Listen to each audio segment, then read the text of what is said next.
ट्रकमध्ये पैसे, 36 नोटा मोजण्याच्या मशीन. भारतातील सर्वात मोठ्या IT छाप्यात काय सापडलं? भारताच्या इतिहासातील सर्वात मोठा आयकर छापा ओडिशामध्ये टाकण्यात आला, जो 10 दिवस होता. या छाप्यात आयकर अधिकाऱ्यांनी बौद्ध डिस्टिलरीज प्रायव्हेट लिमिटेड या मद्य निर्मिती कंपनीच्या अनेक विभागांवर छापे टाकले. या कालावधीत 352 कोटी रुपयांची मोठी रक्कम जप्त करण्यात आली. मिळालेल्या माहितीनुसार हा छापा चर्चेत आहे आणि आयकर विभागाची ही आतापर्यंतची सर्वात मोठी कारवाई मानली जात आहे. छाप्यादरम्यान आयकर विभागाने जमिनीखाली दडलेल्या मौल्यवान वस्तू ओळखण्यासाठी स्कॅनिंग व्हील असलेल्या मशीनचा वापर केला. तसेच या ऑपरेशनसाठी 36 नवीन मशीनची व्यवस्था देखील केली, जेणेकरून नोटांची मोजणी करता येईल.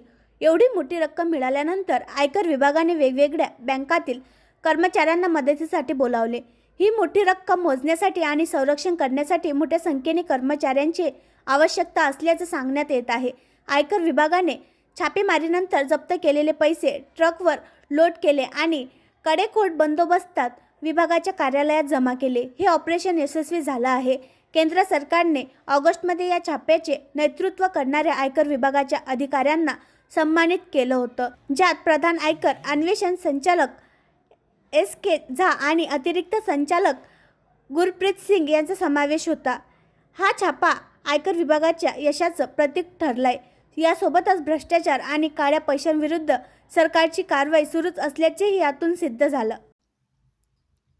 आणखी नवीन व्हिडिओ पाहण्यासाठी आमच्या देशमुख एक्सप्रेस न्यूज चॅनलला सबस्क्राईब करा, लाईक करा आणि शेअर करा.